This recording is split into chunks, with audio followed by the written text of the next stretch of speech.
Assalamualaikum warahmatullahi wabarakatuh. Selamat datang di forum diskusi Bawaslu Kota Pangkal Pinang. Di pagi ini kita akan membicarakan tantangan dan strategi pengawas pemilu tahun 2024 ya. Nantinya kita akan membahas masalah ini secara gamblang lah, dan juga nanti di sini akan dibantu oleh teman-teman kita dari SKPP. Dari ada yang di sebelah sudut sana ada Bu Pokras, ya. Nih dari SKPP, kami kenal dari Pangkal Pinang, ya. Mudah-mudahan nanti bisa berpartisipasi. Kemudian juga ada di sini dari SKPP juga nih, dari SKPP Menengah. Yang kedua ya, yang kedua. Kalau mau kelas ini baru, yang kedua juga, tapi baru sudah. Iya, Pak. Selamat ya.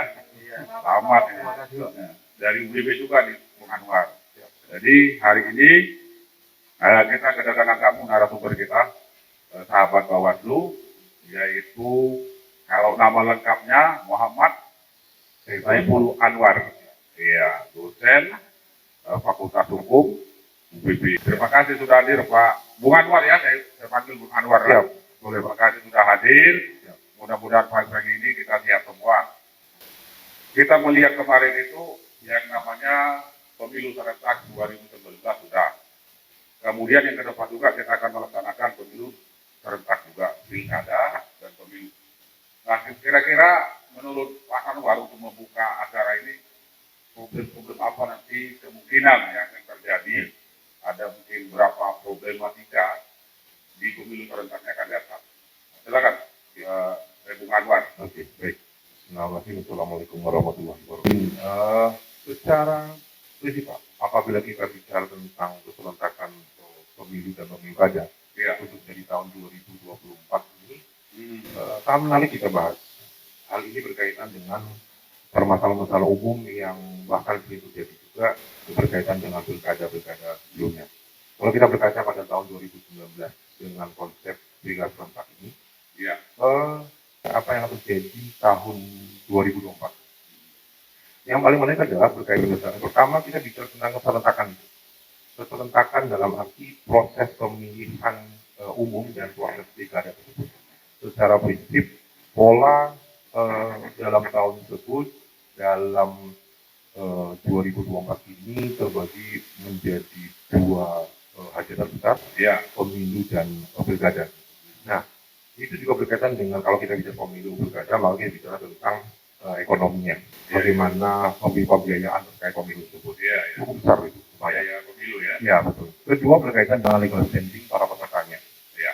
Kalau kita bicara pemilu dan pilkada dengan undang-undang alunan hukum yang berbeda, itu pun konsekuensinya pun berbeda. Ya. Kemudian berkaitan dengan teknis pemilunya atau di lapangannya, penyelenggaraannya. Ya. Jadi dalam penyelenggaraan pemilu dan pilkada di sini berkaca dari tahun yang sebelumnya atau tahun 2019 itu, ya, secara kasat mata kita mungkin melihat sukses. Ya. Tapi sisi yang lain ada sisi dark side itu atau blind spot berkaitan dengan penyelenggaraan di lapangannya, Pak.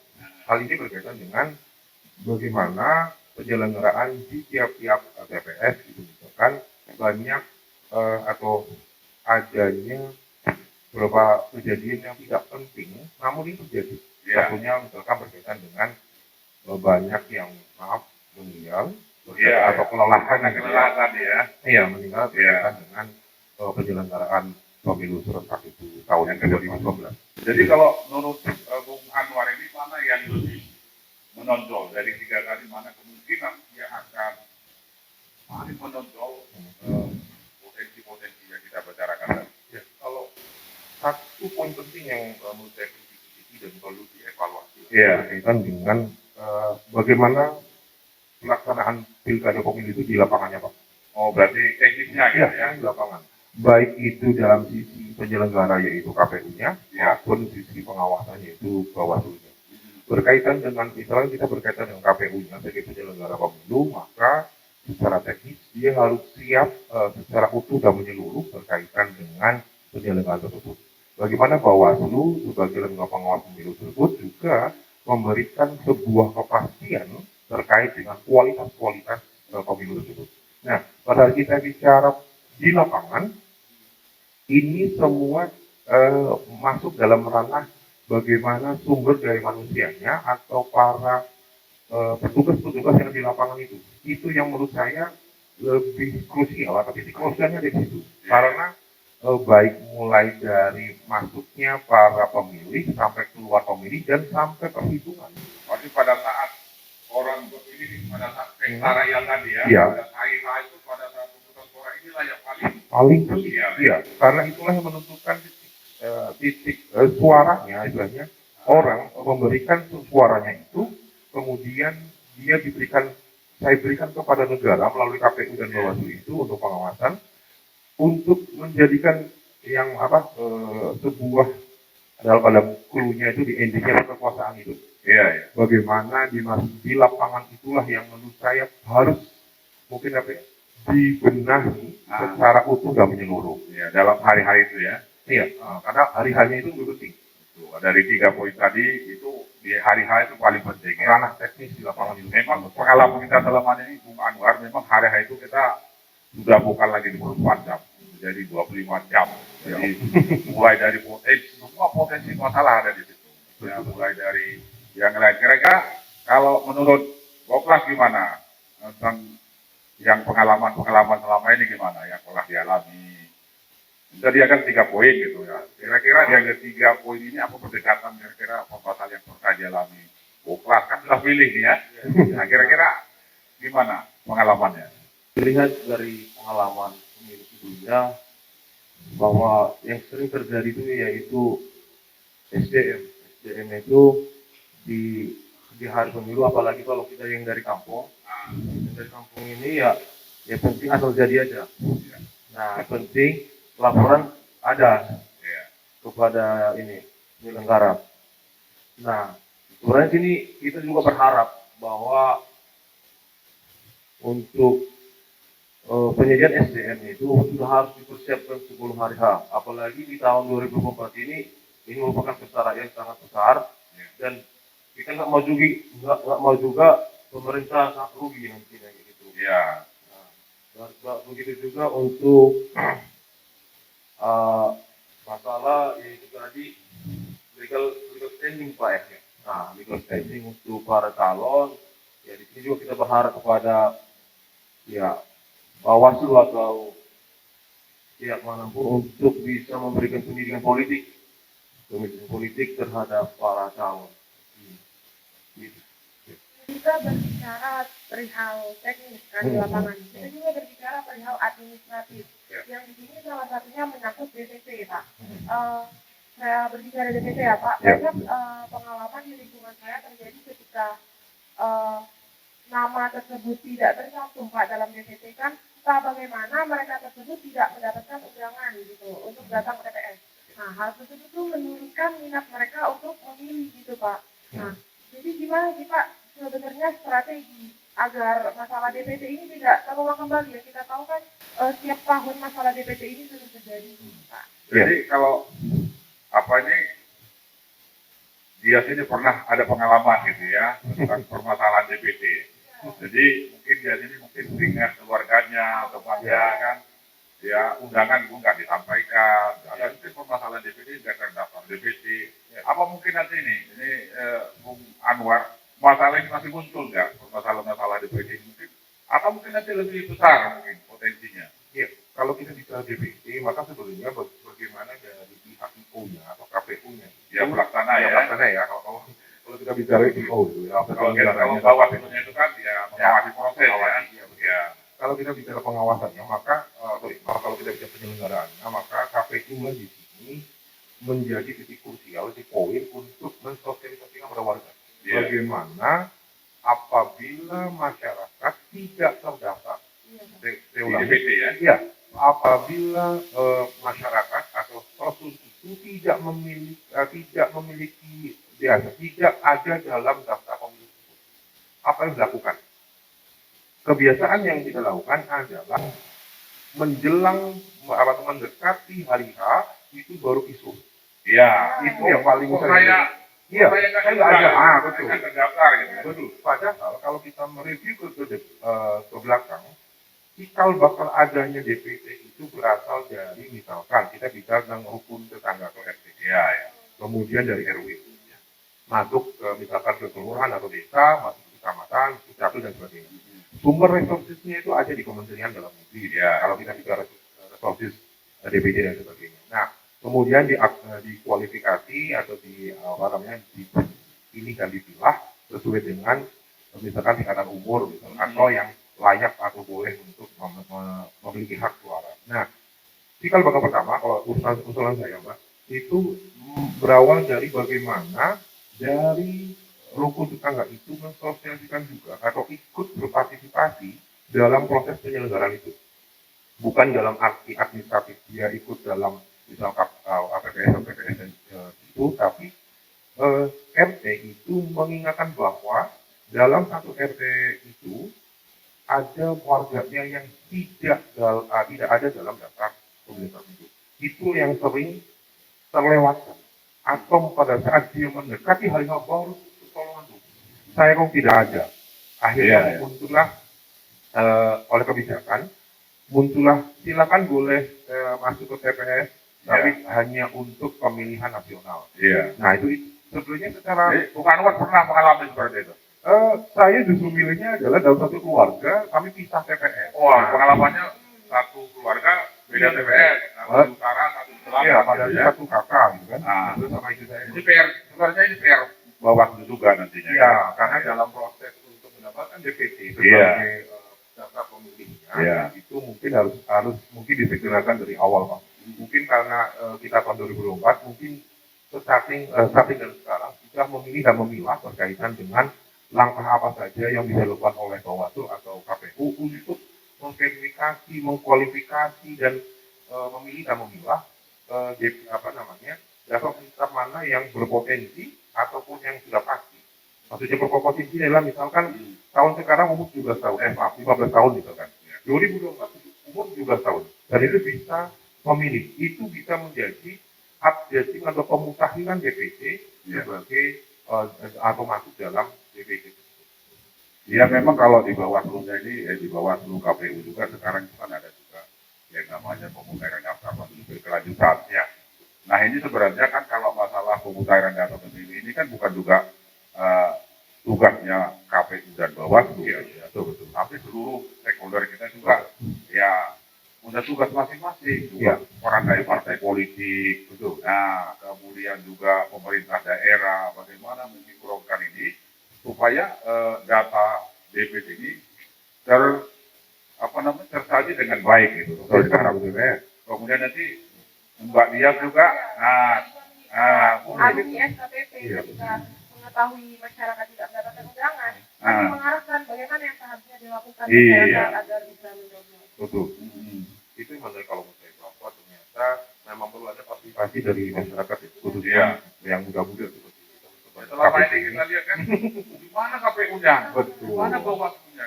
Padahal setiap saat kita ada yang namanya melakukan pengawasan, DPT berkelanjutan, DPT berkelanjutan, sampai sekarang juga ya seharusnya ini peran mereka semua mengikuti menjalankan. Karena nanti misalnya Koplas ada masalah, terus Mbak Dia juga yang sekarang dilaporkan kalau bisa sampaikan. Kalau misalnya lebih tentang lapor ke Bawaslu silakan. Ya kan? Kita juga siap loh. Jadi kita sampaikan pada KPU gitu. Jadi ini juga peran serta masyarakat harapkan juga. Gitu. Kadang-kadang kita nih udah harian menunggu diundang gitu ya. Kalau pengalaman Bung Anwar itu anak sini ya. Iya. Jadi istri saya diminta di TPS 5, saya di TPS 7. Iya, saya juga pernah kayak. Oh gitu ya.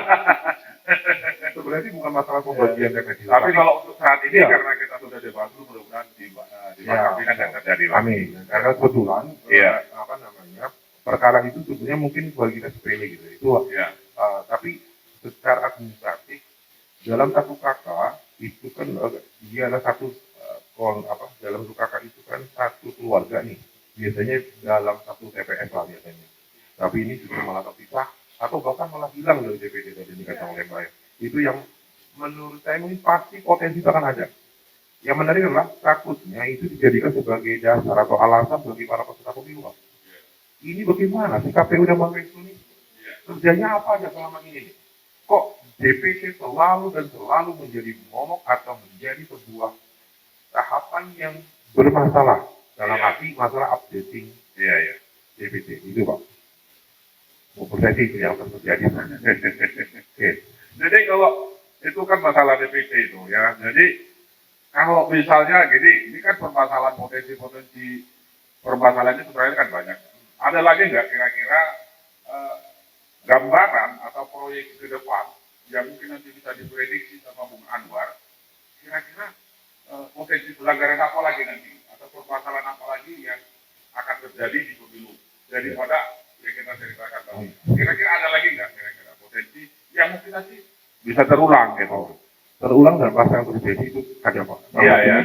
Yang klasik-klasik ya. Salah satunya berkaitan misalkan dengan money politik. Iya, money politik. Atau ada berkaitan dengan abuse of power atau penyalahgunaan wewenang dari misalkan para petinggi-petinggi di wilayah tertentu. Gitu. Kita bicara sama money politik dulu. Ya. Money politik sering terjadi berkaitan dengan mendekati hari H, ada sering disebut sebagai serangan fajar. Dalam konteks serangan fajar itu masyarakat mendapatkan sesuatu untuk memilih salah satu calon atau Serangan fajar. Tapi sebenarnya fajar itu kan semangat ya. ya. Tapi digunakan jadi sesuatu yang negatif. Iya, padahal serangan fajar sendiri memiliki kans yang berbeda makna, namun di situ dipakai untuk menguntungkan salah satu pasangan atau peserta pemilu. Iya. Nah, pada kita bicara tentang masalah serangan fajar itu atau money politik itu, sebenarnya money politik pun itu sekarang money politik tidak hanya serangan fajar sebenarnya Pak. Itu bisa dilakukan secara terstruktur sistematis masif kalau dalam Bawaslu itu TSM ya. Itu menarik kalau kita bisa TSM. Iya.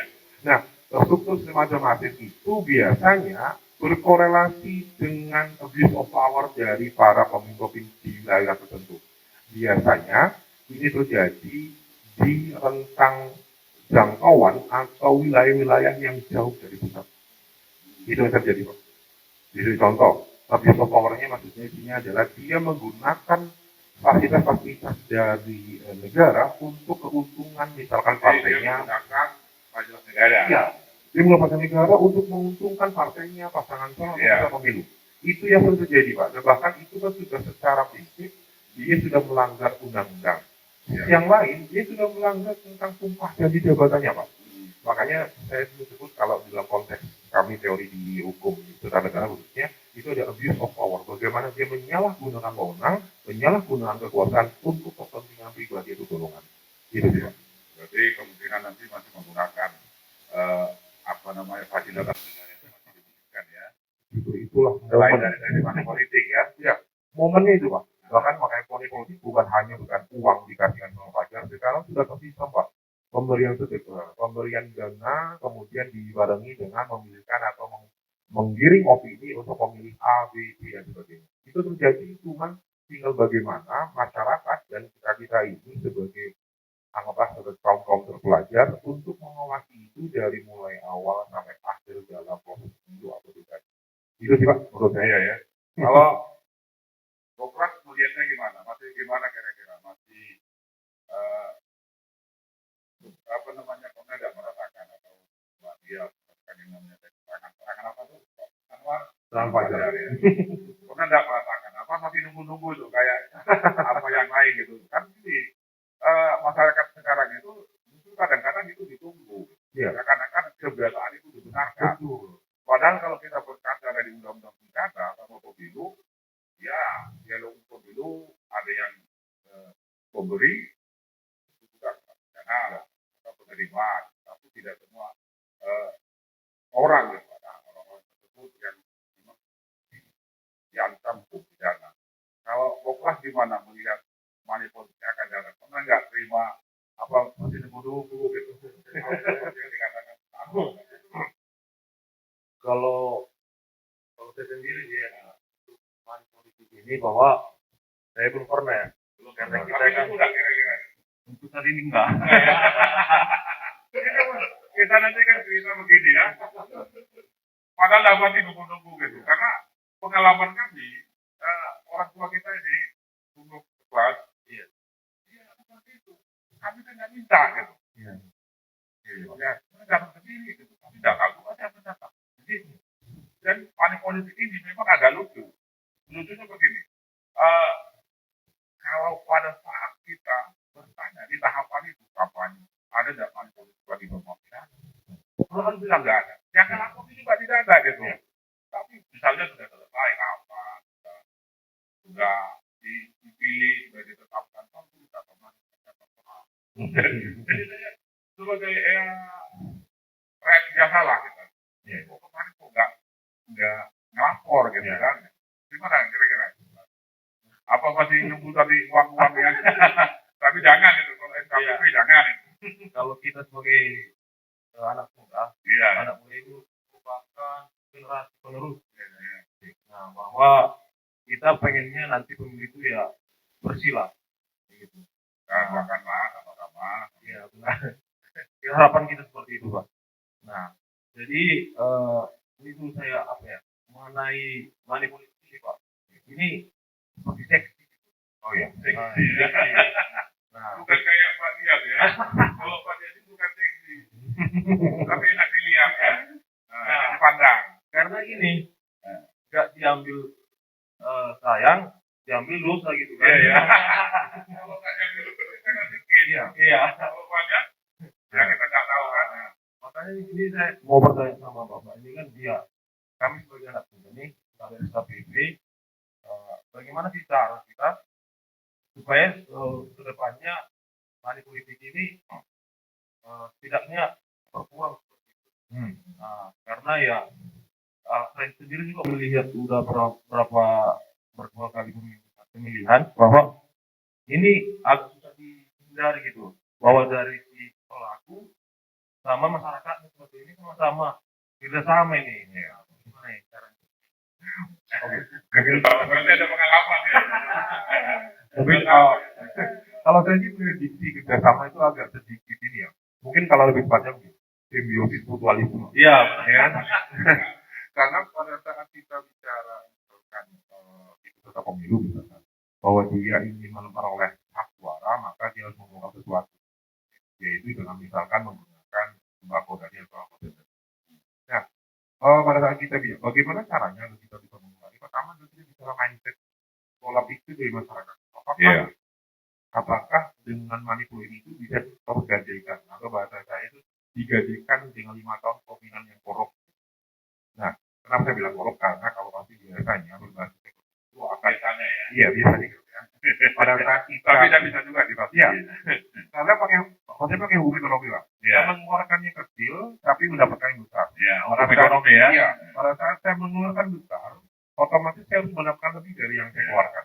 Nah, pada saat misalnya saya menjadi seorang gubernur atau bupati wali kota, jangan. Itu ternyata saya sebagai kepala daerah tersebut pada saat mengeluarkan biaya untuk pilkada atau pemilu itu misalnya 1 miliar, saya pada saat jadi harus mengembalikan atau mendapatkan lebih dari 1 miliar balik modal. Iya. Nah, konteks balik modal inilah yang menjadi tadi yang dikatakan oleh tidak akan pernah berhenti di situ. Dia akan terus dan terus. Makanya pada saat kita bicara apakah bisa hilang, itu semua jadi pola pikir manusia kita. Kalau emang itu bisa berubah mindsetnya, maka akan merubah bagaimana pandangan masyarakat terkait dengan tentang pajak atau manipulasi. Tadi kembali ke awal, kalau kita bicara manipulasi, karena simbiosis mutualisme tadi, pada saat ada saran pajak, pembagian sembako dan sebagainya, itu adalah bukti nyata janji politik dari para peserta pemilu. Yang terlihat ya. Yang terlihat, yang didapat. Nah itu kalau ada terlihat kita tangkap itu. Ya, betul. Harus kita proses. Ya, tapi ya. kenyataannya di kita atau ya seperti itu lah. Jadi Iya. nanti sudah selesai pemilu baru kita tahu ada pengakuan. Nah, ya kan. Pada saat itu Iya. kita tidak Iya. masuk ke masyarakat. Jadi ini masih tergantung bagaimana sebenarnya bukan mindsetnya masyarakat saja, juga mindsetnya partai politik, bagaimana membangun mindset kita bersama dalam Iya. menentukan kemudian politik tadi ya. Juga perannya SKPP loh. Iya. Iya. SKPP juga berperan masyarakat ini bukan malah menguntungkan, Betul, dan betul, malah iya. merugikan. Ketika mungkin bisa saja mereka melakukan manipulasi jawab, nanti ketika mereka sudah duduk di jabatan, mereka tidak akan mempedulikan lagi suara-suara rakyat itu. Sebenarnya menyadarkan masyarakat Iya. itu, Pak. Kalau saya menuliskan poliklas sebelum kuliah saya biasanya gini, ibarat kita sedang mendorong mobil mogok. Kalau mobil itu sudah jalan, dia tinggal, terus saya sudah. Iya, Itu kalau yang saya ilustrasikan dalam kelas. Jadi pada saat tadi kayak Mbak bilang bahwa pada saat kita mendengarkan masyarakat dan mereka mengeksekusi itu, ya sudah, saya tidak butuh ini karena saya adalah benar-benar ini untuk pemilu bersih maksud saya di situ, itulah cikal bakal pemilu itu dapat dijadikan sebagai proses itu. Jadi kalau misalnya kita beralih dulu, kalau memang ini kan seperti berbau, kalau orang lain uangnya harum, kalau kami kalau pelanggarannya nggak harum, Ya, dan memang ini masalah klasik, selalu ada masalah, tapi nggak ada, tapi berbalik lagi kita saling membangun, ya. Tapi sampai ini kira-kira nanti itu kan mungkin satu sisi kita klasik. Kalau misalnya ke depan ini masalah sesi pada itu masih ada nggak kira-kira? oh iya, Kalau misalnya kan itu kan, iya. jadi maksud saya masih fokus ini masih bermekaran nggak sih kira-kira masih timbul ya?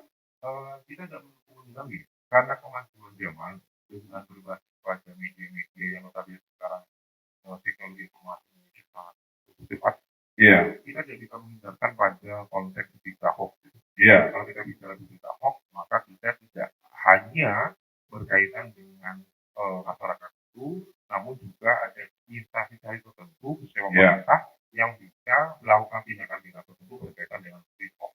iya. Kita bisa misalkan ada Menkominfo, misalkan ada bicara Itu yang dari atas ya, dari jajaran seperti KPA, Ganti ya. nasional, misalkan ada Menkominfo, ada tim cyber dari Polri, gitu. Iya, Kemudian mungkin ada tim cyber yang ada di Bawaslu ataupun di KPU. iya, Nah, itu dijadikan sebagai platform agar berita-berita hoax itu bisa di-take-down, bisa dihilangkan. Bisa tapi bisa sebetulnya.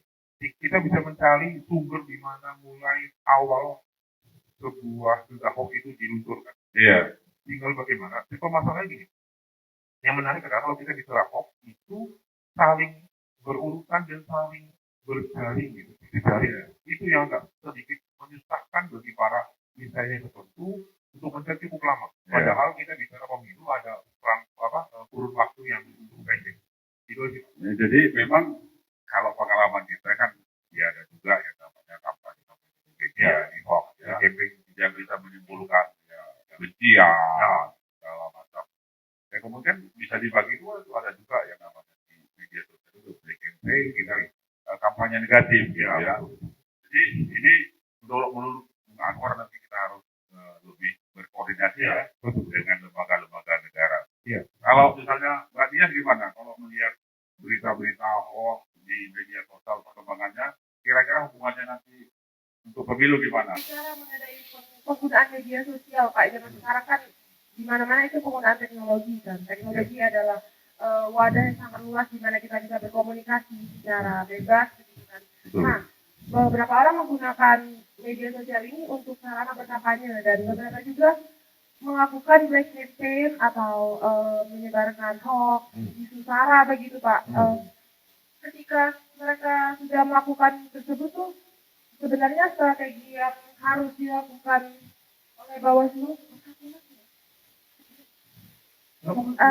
yang harus dilakukan Bawaslu ketika sudah mengetahui sumber dari yang penyebar tadi awalnya tuh apakah dipidana, Pak? Waktu itu bisa dipidana begitu. Oke, kalau kita masuk ke dalam ranah pidana atau pelanggaran pemilu sebenarnya gini Mbak, kita akan masuk dalam konteks undang-undang pemilu atau pilkada tersebut.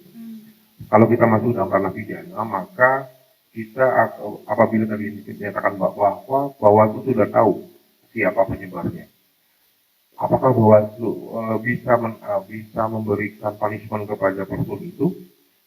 Jawabannya tidak, karena Bawaslu bukan sebagai penindak atas penyebar itu. Nah, Makanya dibentuklah disebut dengan sentra Gakumdu, penegak hukum pemilu, gitu ya.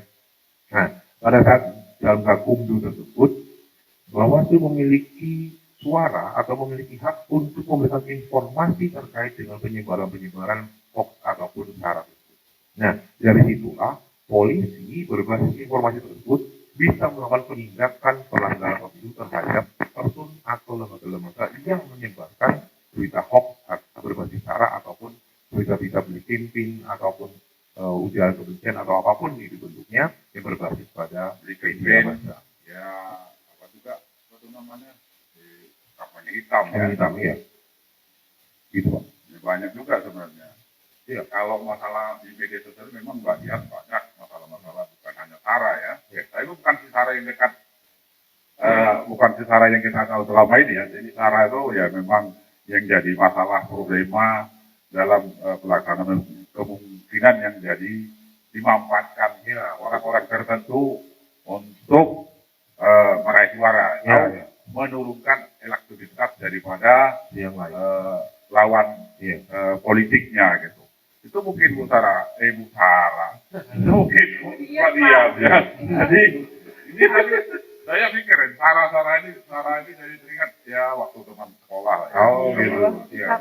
Masih teringat gitu. Iya. Itu juga Pak, saya melihat tuh di media sosial apalagi mungkin beberapa oknum yang tidak bertanggung jawab sampai niat untuk membentuk tim buzzer Pak bagi mereka melakukan menyebar isu sara. Oh iya, sekarang lagi hangat itu. Ya. Sekarang Mereka benar ya. Ya sebenarnya bukan hanya kampanye saja, itu sekarang aja sudah marak itu ya. Benar juga ya.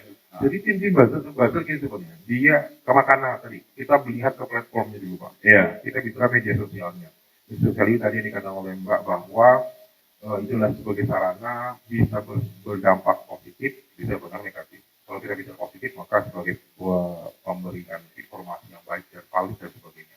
Kalau kita negatif tadi sebagai campaign dan sebagainya. Nah, ada tim buzzer. Tim buzzer ini sebuah kalau kita melihat tim buzzer terus ke belakang, tim buzzer ini adalah bagaimana dia mencoba memframing, mengkotakkan atau bahasanya mengambil satu sisi sudut pandang yang biasanya itu titik-titik hitam, misalnya kalau saya bilang titik hitam atau titik jeleknya dari pasangan atau lawan pasangan atau peserta yang lain untuk dijatuhkan elektabilitasnya melalui media massa. Biasanya ini berkaitan dengan misalkan permasalahan pribadi atau permasalahan hukum. Misalkan sisi berita X kemudian di framing menjadi A, B, C, D dengan sisi negatif semua. Inilah yang bisa mengibarkan elektabilitas dari pasangan calon atau peserta pemilu yang lain menjadi berkurang. Gitu, Mas. Jadi nanti ini masih kemungkinan akan berulang lagi potensi-potensi masalah di berita media hoax ini atau sara. Kalau sara Yang pasti berbau sara. Sara pasti ya. pasti sara.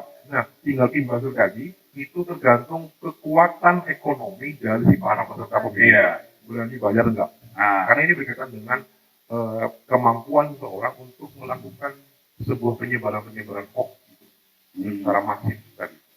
Itu sih Pak, secara titik itu.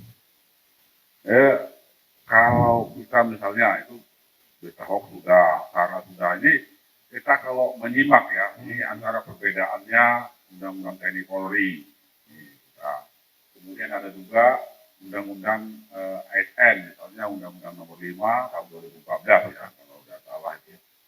Nah, apa nanti potensi ini juga akan terjadi nggak kira-kira? Bagaimana azas netralitas atau azas kebijakan itu tidak netral gitu? Apakah nanti masih ada pengarahan bawahan? Apakah mungkin nanti ke depan masih bisa terjadi? Kalau ASN, iya, apakah itu bisa terjadi? Saya pikir pasti terjadi Pak. iya, Bukan hanya mungkin, tapi pasti terjadi.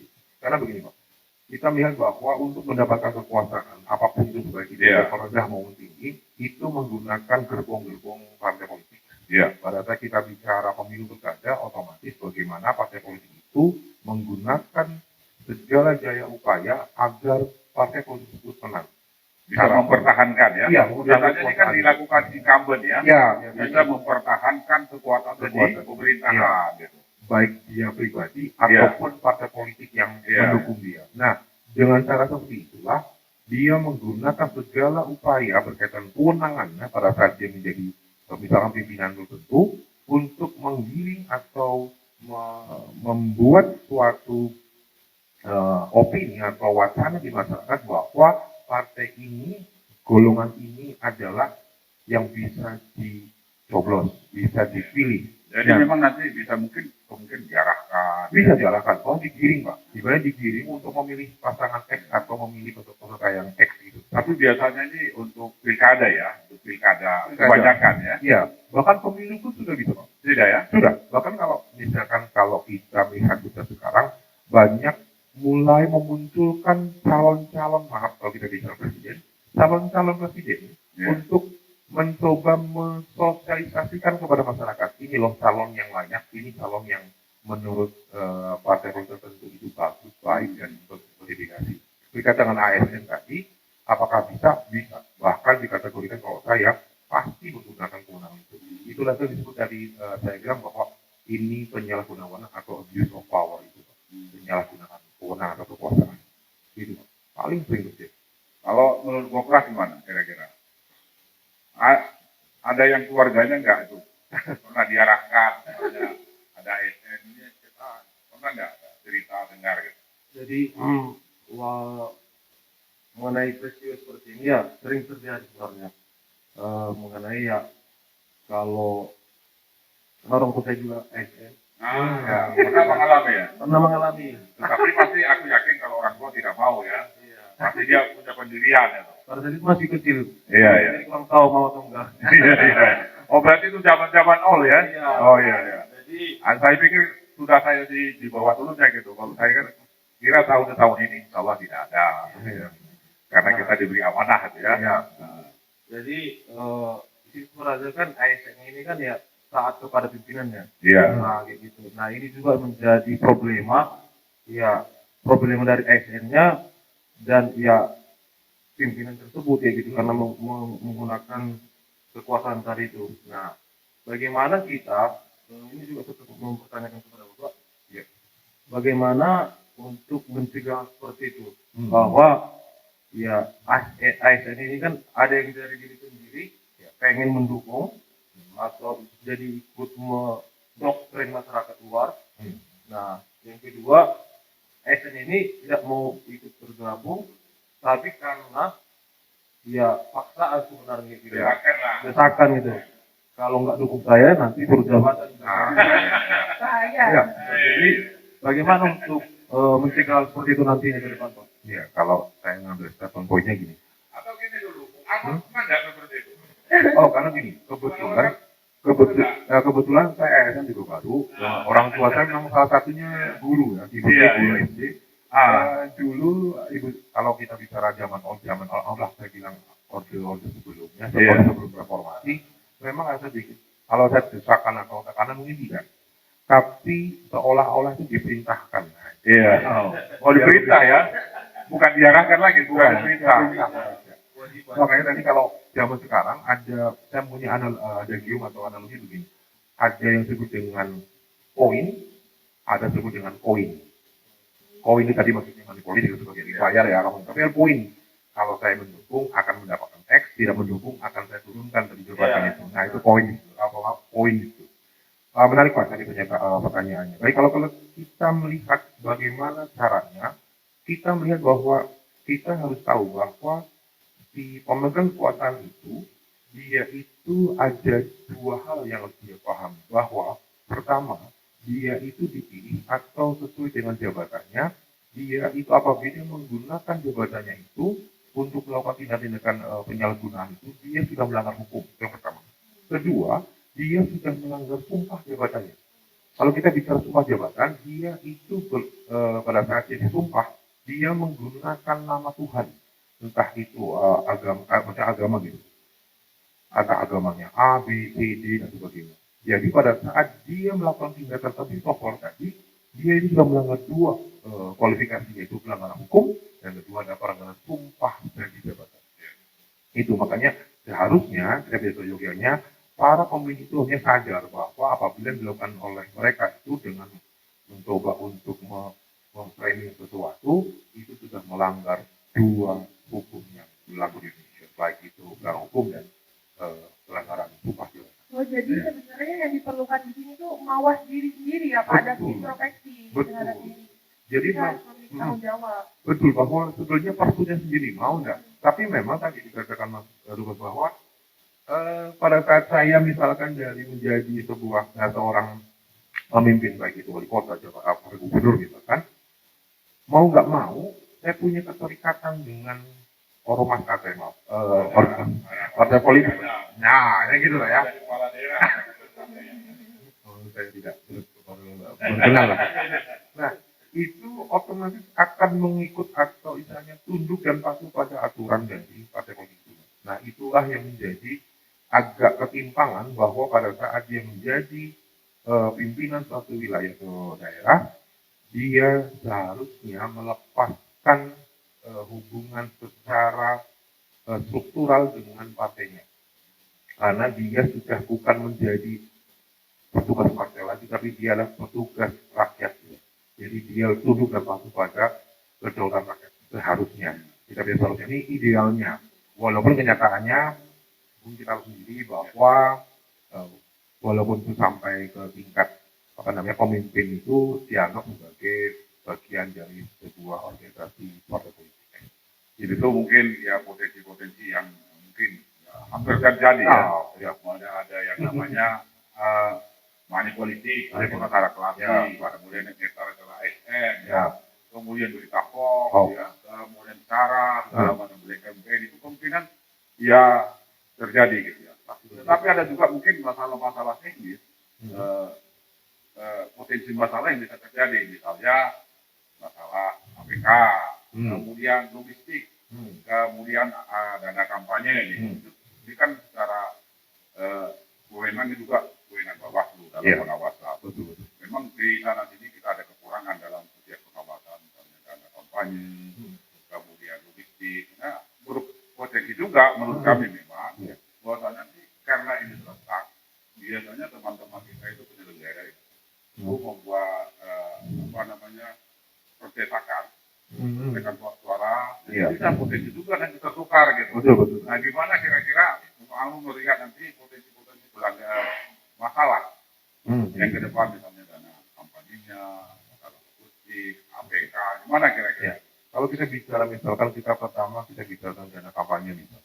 Iya. Dalam undang-undang kita dalam undang-undang sendiri kita sudah ada di dalam undang-undang tersebut menyebutkan bahwa apabila peserta pemilu memiliki aliran dana atau sumbangan dari para ini harus mendaftarkan itu.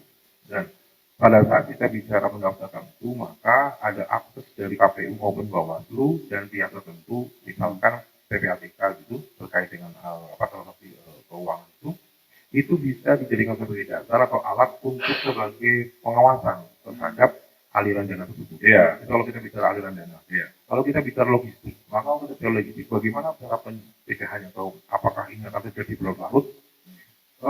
Logistik ini berkaitan dengan kesiapan dari penyelenggara, baik itu baik pengawasan juga, termasuk pengawasan Bawaslu ataupun penyelenggara baik dari sisi KPU-nya. Iya. Bagaimana proses pendaftaran sampai proses bahkan pencetakan surat suara dan sebagainya itu harus jauh-jauh hari diselesaikan. Jangan sampai terjadi tertukar dan sebagainya. Itu perlu adanya Pengalaman kita tertukar. Betul. Ya, Sering Pak. saya Banyak. mungkin pengalaman saya memang belum di Bawaslu ya. Tapi saya masih di penyelenggara lah. Itu memang ada tertukar. Ya. Jadi mudah-mudahan ya, tahun-tahun ini memang tidak ada. Tapi ke depannya mungkin masih terjadi nggak kira-kira? Tinggal bagaimana pihak penyelenggara itu melakukan verifikasi Pak. Iya. Ya, bagaimana verifikasi itu biasanya sebelum itu didistribusikan, kita ada checklist atau quality control atau pengawasan terkait dengan penyebaran distribusi dari surat pemilu itu atau surat suara itu. Karena apabila terjadi tukar-penukar dan sebenarnya terjadi kesalahan-kesalahan yang hal teknis itu berakibat pada minimal itu ada penundaan. Iya. Ada mundurnya waktu pemilihan itu. Itu kan akan mengakibatkan dari pihak di lapangan itu akan memiliki membuang waktu di awal gitu. Harusnya sudah siap tinggal ready Iya. untuk mencoblos. Tapi ternyata malah mundur waktunya. Iya. Dan itu tadi kembali ke teknis bahwa si pelaku atau si PPS misalnya atau TPS atau KPPS-nya di situ cukup melelahkan Pak secara person ya, apabila lama menunggu dan sebagainya. Itu yang menurut saya perlu diwaspadai karena apalagi serentak di sini waktu limitnya juga cukup tipis sekali. Jadi mungkin dari Bawaslu dan KPU akan jauh untuk bersinergi untuk meminimalisir. Ya memang kalau untuk pendistribusian, ya kalau pengalaman kita di Pangkal Pinang memang ya alhamdulillah tidak ada masalah ya. Kalau di kota Pangkal Pinang ini secara geografis juga nggak terlalu luas. Ya. Jadi TPS-TPS juga mudah dijangkau. Cuman memang perlu dikoordinasikan. Ya. Cuman justru kita kadang-kadang pengalaman kita itu suka suara. Ya. Mudah ke depan kan tidak terjadi. Iya betul. Kalau misalnya APK, kalau kita ini APK selama ini kan alat peraga kampanye misalnya sepatu, baliho, ini. Kadang-kadang teman-teman kita ini kan ya karena informasinya kurang gitu, atau letak kan.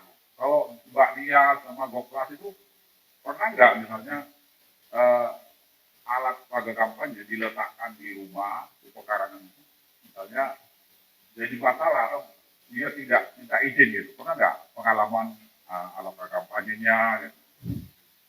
Ya boleh siapa, Mbak Dia juga boleh. Pernah pengalaman gitu apa dekat masjidnya atau pada kita di tempat-tempat ibadah. Mana kira-kira? Kalau mengenai APK ya untuk selama ini spanduk segala macam untuk ditempatkan di tempat privasi ya seperti rumah seperti itu. Untuk pengalaman saya sebenarnya belum pernah ini. Ya semuanya minta izin karena memang ya ketika orang mau membuat APK di tempat privasi seperti itu mungkin nanti kalau nggak minta izin itu akan menjadi citra buruk pada calonnya seperti Ya harus laporkan ya sama Bawaslu-nya. Ini ada nih sebelum kita kesimpulan ya nanti biar Bung Anwar ini ada apa namanya pertanyaan pemungkas lah, pertanyaan pemungkas. Kita sudah tadi membicarakan potensi-potensi masalah ya, mulai dari money politik. Nah sekarang kita kan sudah bisa diproyeksikan masalah ke depan itu apa. Nah persiapan Bawaslu ke depan itu apa kira-kira supaya potensi masalah tadi dapat terselesaikan dengan baik. Ini persiapan mesti jauh ya betul-betul. Jadi apa yang kira-kira yang perlu dipersiapkan yang kita masalah potensi yang sudah kita proyeksikan tadi bisa tertanggulangi dengan baik. Oke baik. Terima kasih Pak. Kalau menurut saya sih simpel aja Pak. Pertama kita bicara terkait peningkatan profesionalisme. Kemudian ya bagaimana Bawaslu sebagai pengawas pemilu mengedepankan profesionalisme agar kualitas dari pemilu tersebut baik. Kemudian berkaitan dengan strategi Pak, bagaimana strategi masalah waktu, kemudian masalah misalkan tadi kita bicara tentang DPT, kita bicara tentang logistik dan sebagainya, maka hal itulah yang harus segera dikualifikasikan atau dikedepankan atau didahulukan agar Bawaslu bisa memiliki fungsi yang sebenar-benarnya dan dalam penyelenggaraan pemilu Bawaslu dianggap sebagai sebuah oase dalam gurun pasir begitu bahwa Bawaslu harapan bagi terciptanya ya hanya gitu bahwa menjamin pemilu yang baik. Jadi kualitas pemilu itu bisa dihadirkan melalui adanya Bawaslu. Itu mungkin Pak. Tapi ini satu lagi boleh ya? Boleh. Kita sering dengar ini bahwasanya sedikit ini agak santai. Bahwasanya salam Bawaslu itu kan sering dengar ya. Oh iya. Sering dengar misalnya dari bersama rakyat, Bawaslu bersama Bawaslu tegakkan keadilan dan kebenaran. Menurut Bung Anwar ini apa sih kunci keadilan pemilu apa gitu kira-kira? Oke. Kalau kita bicara kunci keadilan pemilu, kita bicara tentang taat aturan dan taat administrasi. Iya. pada saat para peserta pemilu itu mengikuti aturan dan mengikuti semua administrasi yang ditawarkan oleh KPU dan Bawaslu, maka akan tercipta sebuah penyelenggaraan pemilu yang baik dan Oke. bagus. Berarti ada poin ya. Oke, baik. Poin kita ada dua. Bagaimana mengawal pemilu dengan baik. Jadi ada yang namanya menguatkan profesional kita, baik. Kemudian meningkatkan early warning system kita, ya. Kemudian menjamin kualitas. Yang terakhir ada poin kunci pemilu tadi. Kunci pemilu yang keadilan pemilu yaitu tertib aturan dan tertib administrasi. Ya. Mudah-mudahan ke depan kita lebih banyak ngobrol lagi. Siap. Kita sambung lagi ini. Ya, Jadi enak. Waktunya tidak terasa sudah selesai. Terima kasih buat saudara Goklas, Bung Goklas, kemudian Mbak Diat, kemudian ada dosen kita dari UBB. Terima kasih sudah hadir, Bung Anwar. Mudah-mudahan nanti kerjasama kita dapat terjalin kembali. Oke, untuk mengakhiri acara kita ini kita sampaikan salam Bawaslu bersama dengan kita. Bersama rakyat awal pemilu, bersama Bawaslu tegakkan keadilan pemilu. Terima kasih.